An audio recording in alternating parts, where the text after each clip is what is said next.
খ্রিস্টানরা তাদের চেতনা ফিরে পাক।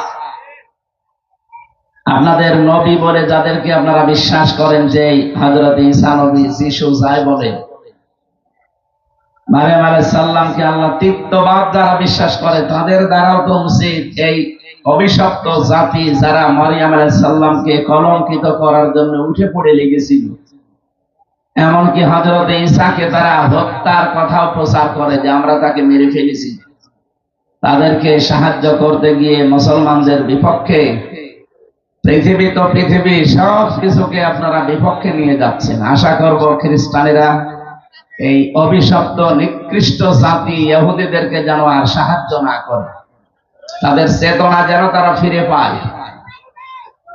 হযরত ঈসা দোলনার ভেতর থেকে তিনি জবাব দিয়েছিলেন, ক্বালা ইন্নী আবদুল্লাহ আতানিয়াল কিতাবা ওয়া জাআলানি নাবিয়্যা ওয়া জাআলানি মুবারাকান আইনামা কুনতু ওয়া আওসানি বিস-সালাতি ওয়াজ-যাকাত মা দুমতু হাইয়্যা ইলা আখির আয়াত।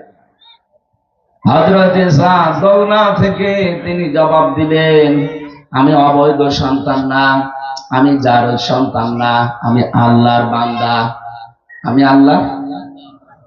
আতানিয়াল কিতাব, আল্লাহ আমাকে কিতাব দিয়েছেন, ওয়া জাআলানি নাবিয়্যা, এবং এ জামানার নবী করে পাঠিয়েছেন, ওয়া জাআলানি মুবারাকান আইনামা কুনতু, আমি যেখানেই থাকবো না কেন ওই জায়গাটা আল্লাহ বরকত দিয়ে ভরে দেবেন।